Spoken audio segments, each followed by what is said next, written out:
Okay. Another dream interpretation that I got.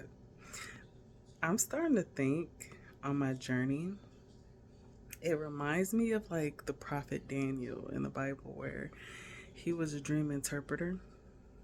And by the way, I do dream interpretations, it's one of my gifts. But I'm noticing the spirit is starting to send me prophetic messages for the collective at times through the dream state. So let's talk about the dream I had this morning. There was a capture, and the vision of me was in first person and second person. You ever had those dreams where like you're the present in the moment, but then you're kind of like the outside looking at what everything's going on at the same time? That was me. In this dream, there was a capture, and there was a heart shaped hole. It was super, super deep, like a ditch. You know what I'm saying? It looked like one of those um, medieval times Spartacus type holes. In the hole, it was so deep and so dark, nobody doesn't know what's ever down there. Like, nobody's ever been at the bottom before. And I remember in that moment when I was looking, everybody was scared. It was like, we don't know what's down there. So we don't know. So they capture people by putting them in a jail cell. Well, this person, I heard their thoughts and feelings, and it was like, I refuse to be captured and boxed into a jail cell. So the person found a way to get the guard close to the hole, and they decided to take the chance to jump. They rather had jumped in the hole to see what's down there in order for them to be free rather than be captured and be enslaved. Now, mind you, remember, I was that person and I was in the second person view. As I'm going down the hole, on the left side of the heart shape was a water stream. And what happened was there was actually just a tunnel tube that forced the individual when they dropped to go all the way down to the other side of the heart shaped hole. When you get down there, there's freedom. There was sunlight. There was a place to escape and be free to another place that other people didn't know that you could go to because they never took the chance to jump in that hole. Now, mind you, that hole was dark as fuck. Who the fuck is gonna jump in a dark hole? Bitch, I might be scared, but something in it was like, I'd rather take a chance of that than being captured and enslaved and tortured. When I woke up out my sleep in a hypophagia state, between the waking state and the sleeping state, I was laying on the back of my bed and I heard this voice say, following your heart always leads the path. And I said, huh, that always makes sense because you always hear the phrases about following your heart. Now, this makes sense. The heart leads to your path. This is the symbolism that I feel like I received when it came to that whole part of the dream. Being captured and the thought of being in a jail cell and enslaved is the lower side of your ego. Everything in the outside world that creates limitations on you, your self-limiting beliefs, society, what people project onto you on who you shouldn't be, all these things, it leaves you in this cage where you feel lost because you're not following your heart. You're not following your authentic self. And when you love yourself, you follow your authentic frequency. Two frequencies that is the most powerful universally, I will forever say, is love and authenticity. And they both go hand in hand. Because your authentic self is in alignment with pureness of your entire being, which is love. And I'm going to break this shit down because that whole dream interpretation was for a collective message of y'all who are still on a journey of finding your authentic self and still needing to shed so much imposter syndrome layers. So many layers psychologically that you have been programmed to be for so long that your soul feels drained, but you don't know how to get out of it. And so you have to strip away society's projections, the people in your life who's projected things onto you, whether it was friends, family, social circles, all to this point where you've dimmed your light in order to blend in and conform. But yet, your soul feels so tired and drained because you're not feeding it love. So, you are the prisoner. You are the prisoner. And something in your heart says, I'm going to take a risk and jump because my heart doesn't want this anymore. Following your heart comes with self-trust. It comes with, I don't know why my heart is telling me to go this way, because it doesn't seem logical to do. And to everybody else, they might think that's impractical. But I can't go based off of what everybody else say. I can't go based off of even my own ego, dark side of my ego, trying to tell me this isn't logical, because my soul is having me gravitate to this. This is the part where in the spiritual path, you're learning to be more subjective. You are a spiritual being before a human being. And as a spiritual being, you're here to move intuitively, not logically. Logic can only go so far, because as a human being, your body, your brain, your nervous system is designed to just protect you from dying.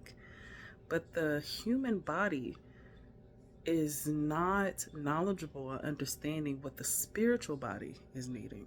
This is the reason why it's important to learn how to work on spiritual health, on how to integrate your spiritual body and your physical body together, so your physical body can learn its spiritual language.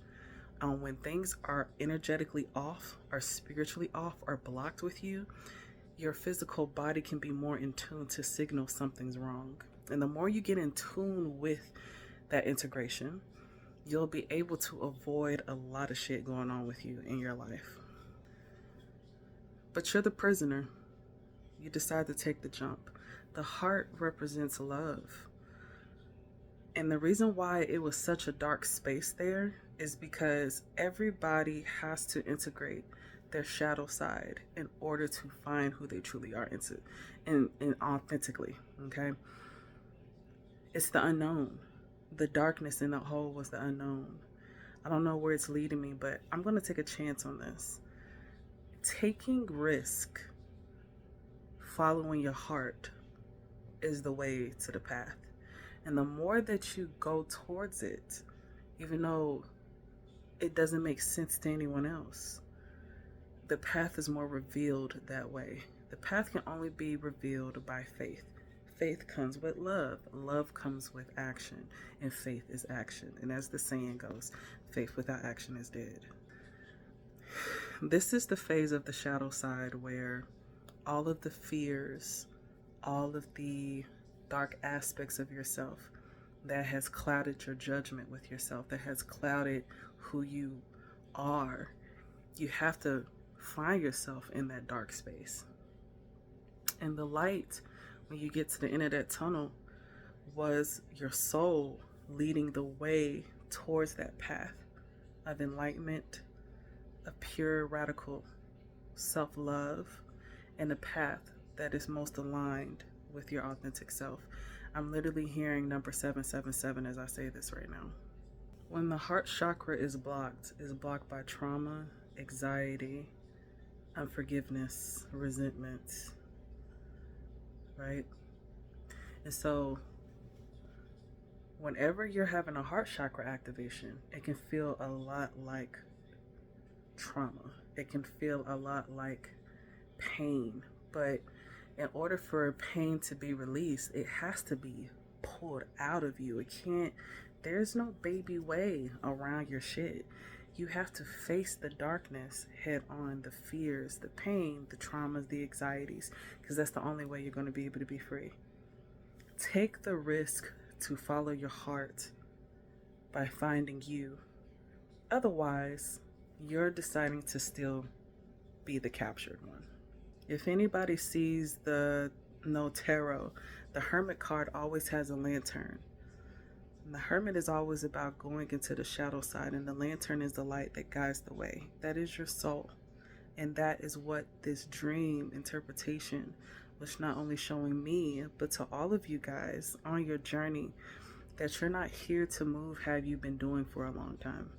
You're not here to think your way through life. You're here to feel your way through life.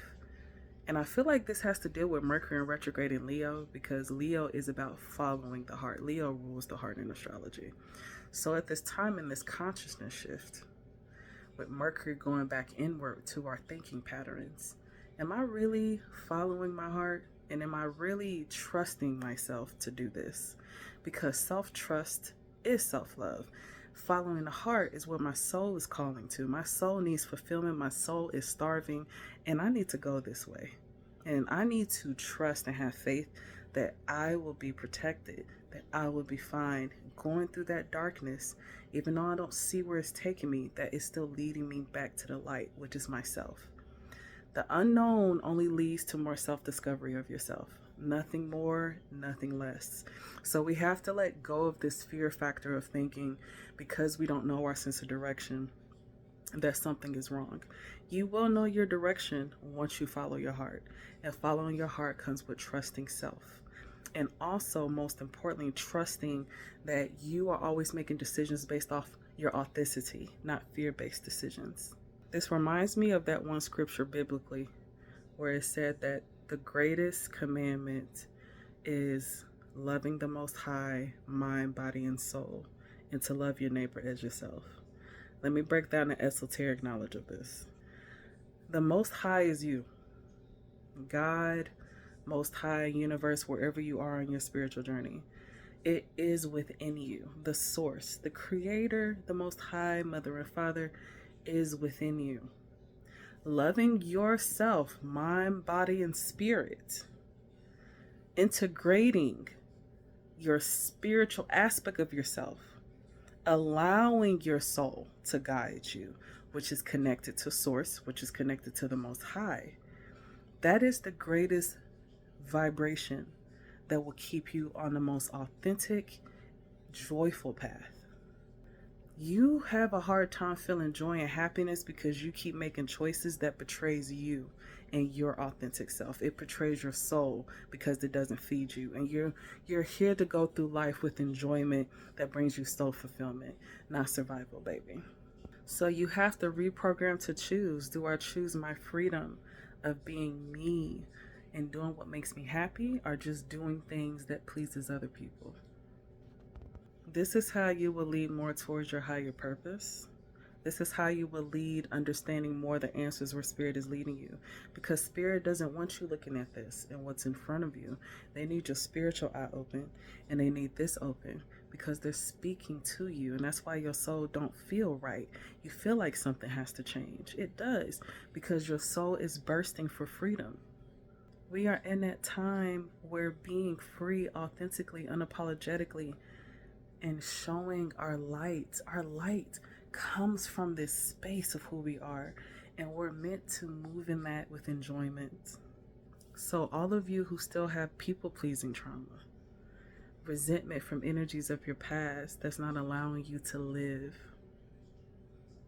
right?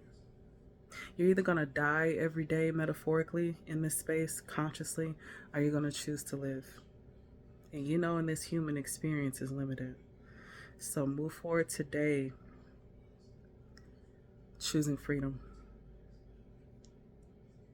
Choose to take a risk to jump in that hole. Because if you don't allow yourself to go on this journey, you will truly be lost.